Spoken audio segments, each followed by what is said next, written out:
Bienvenue dans cette nouvelle chronique. Aujourd'hui, nous allons parler de la famille. Quel est l'impact de la famille dans vos activités, notamment professionnelles? Qu'il s'agisse d'un entrepreneur, d'un employé ou alors d'une personne qui pratique une activité quelconque. Quel est le rôle de la famille? Je sais qu'en Afrique et même plus globalement partout à travers le monde, la plupart des familles sont instables, sont débridées. Lorsque je parle d'instabilité, je mets à l'intérieur des parents qui vivent seuls, des familles monoparentales, où c'est le père tout seul qui s'occupe des enfants, la mère toute seule qui s'occupe des enfants. Les familles en conflit, les familles dans lesquelles les parents ont eu à poser des actes de violence psychologique, physique et même spirituelle au niveau des enfants. Des familles dans lesquelles on a l'impression qu'en réalité, ce sont les membres de notre famille qui nous empêchent de progresser. Les membres de notre famille qui nous jalousent, qui nous mettent des bâtons dans les roues. Certaines personnes ont même dû s'éloigner de leur famille, très loin, afin de pouvoir continuer d'exister. Mais il y a une réalité brutale à laquelle personne n'y peut rien. Cette réalité, c'est qu'il est impossible d'être épanoui, de s'en sortir et de réussir sans sa famille. Lorsque je le dis, ça ne signifie pas qu'on doit être en harmonie totalement avec sa famille ou avec tous les membres de sa famille. Mais sur le plan spirituel, on doit absolument être en harmonie avec sa lignée au risque de ne rien pouvoir réussir.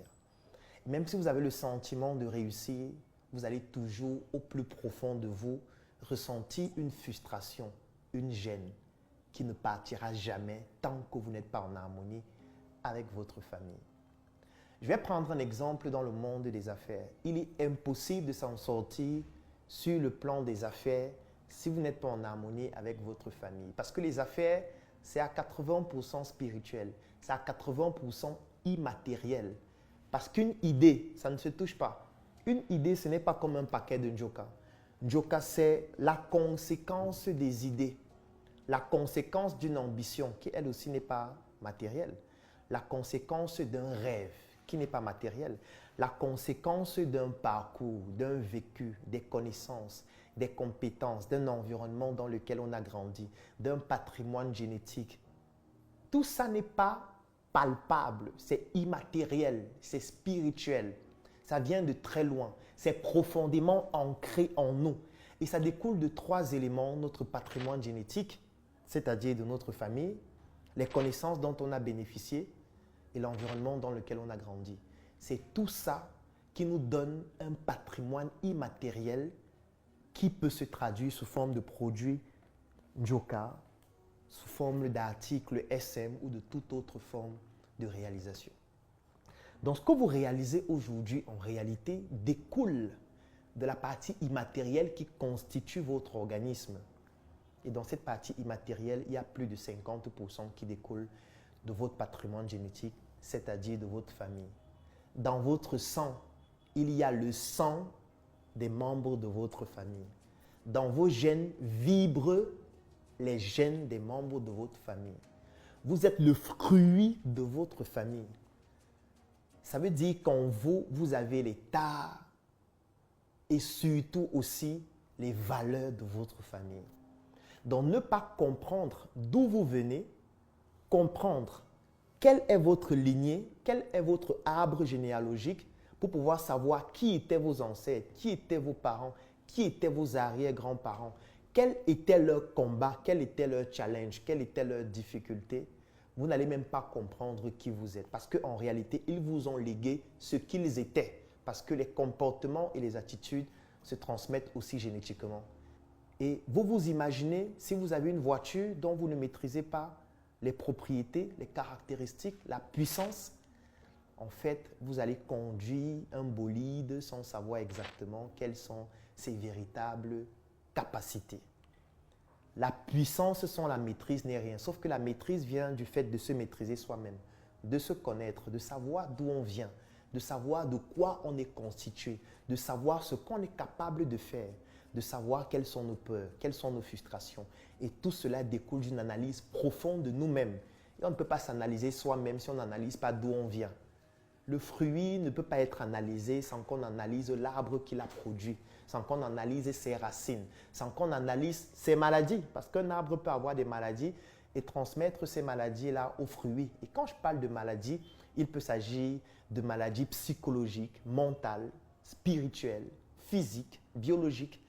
Et comment est-ce que vous allez être puissant en utilisant toutes les ressources dont vous disposez si vous ne connaissez pas votre famille, si vous n'êtes pas en harmonie avec votre famille, ça ne fonctionnerait pas. C'est tout un village qui éduque un enfant. Lorsque vous naissez, vous ne vous appartenez plus. Oui, vous appartenez à votre famille, mais vous appartenez aussi à la société. Parce que les enseignants contribuent à vous enseigner pour que vous puissiez être cultivé et pouvoir vous réaliser. Même le voisin au quartier, parfois, il tape ta main parce que tu as eu à faire quelque chose qui n'était pas correct. Il est en train de participer à ton éducation. C'est pour ça qu'au-delà de la famille, qui représente plus de 50%, on a l'environnement dans lequel on a grandi, qui nous constitue aussi, et on a les connaissances dont on a bénéficié.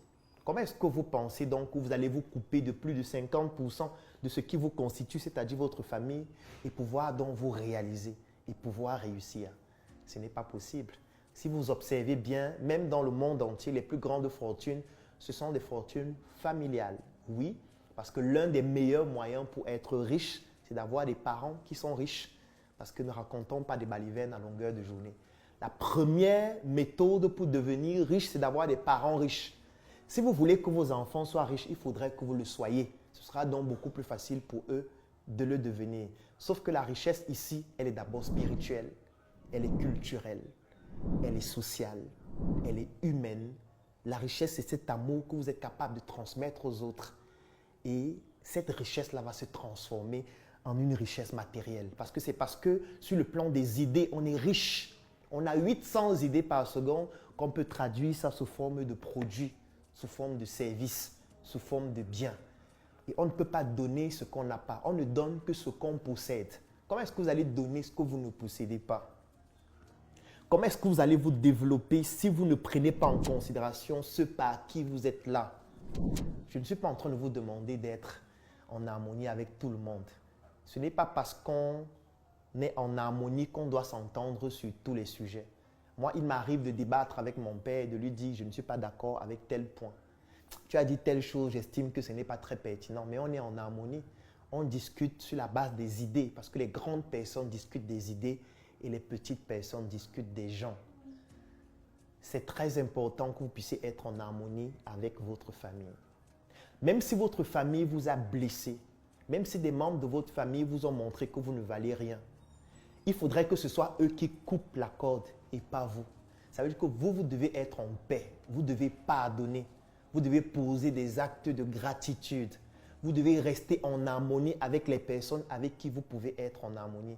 Vous avez vos ancêtres, ce n'est pas pour rien que nos ancêtres pratiquaient le culte des ancêtres. Comme pour dire que nous avons toujours une connexion. Même si ce n'est pas avec ceux qui sont vivants, nous avons une connexion avec ceux qui sont morts. Et il y a donc des pratiques, il y a donc des attitudes, il y a des rites culturels qui nous permettent de rester en harmonie avec ceux qui nous ont précédés. Il est très important que vous puissiez le faire parce que 80% de tout ce que vous menez est d'abord spirituel. Parfois, vous n'arrivez pas à avoir de bonnes idées parce que spirituellement, vous n'êtes pas stable. Parfois, vous n'arrivez pas à rencontrer de bonnes personnes parce que spirituellement, vous n'êtes pas stable. Parfois, vous rencontrez des gens, mais vous dégagez une mauvaise énergie qui pousse ces gens à vous repousser parce que spirituellement, vous n'êtes pas stable et vous émettez un aura qui repousse les autres.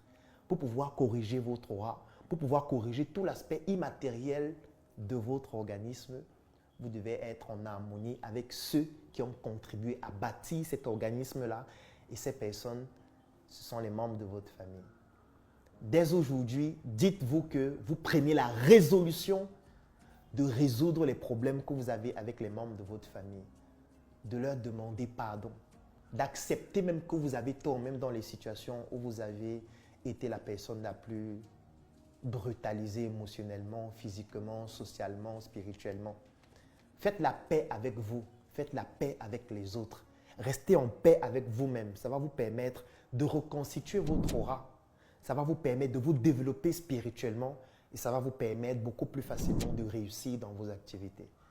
Il est impossible de réussir, qu'importe le secteur d'activité dans lequel vous êtes, si vous ne pratiquez pas une spiritualité qui vous permet d'être en harmonie avec vous-même, d'être en harmonie avec les autres et surtout avec votre famille. Vous ne pouvez pas vous développer sans ces préalables. Vous ne pouvez pas aimer les autres si vous ne vous aimez pas vous-même. Ce n'est pas possible.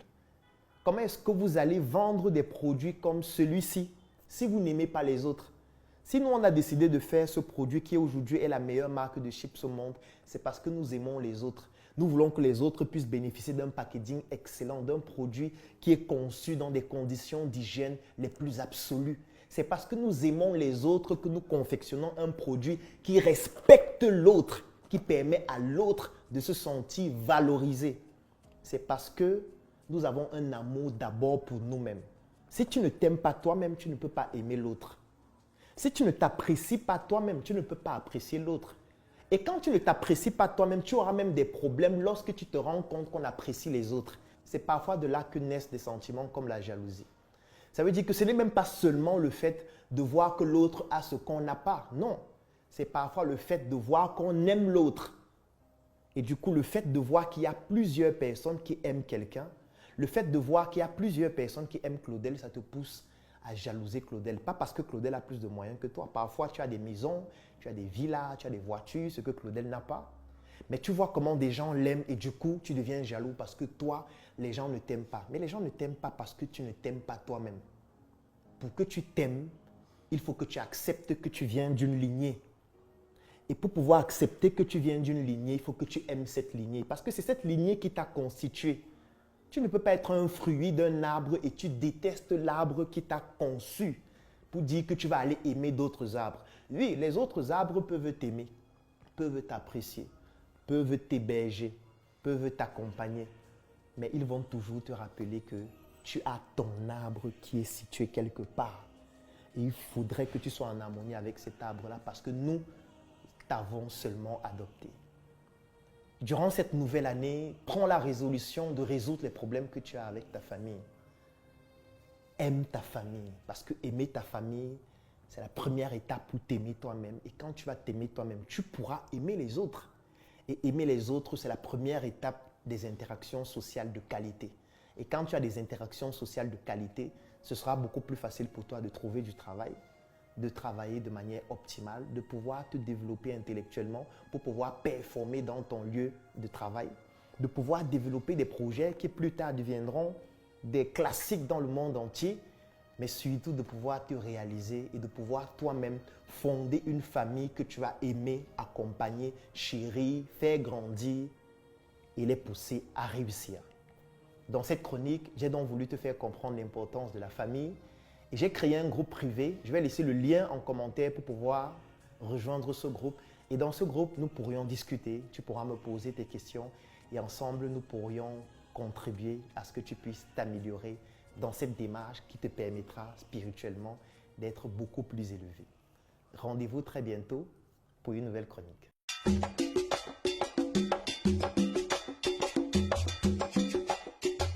De l'élégance, du chic, de la prestance, des vêtements et accessoires taillés sur mesure pour vous par nos meilleurs artisans de mode.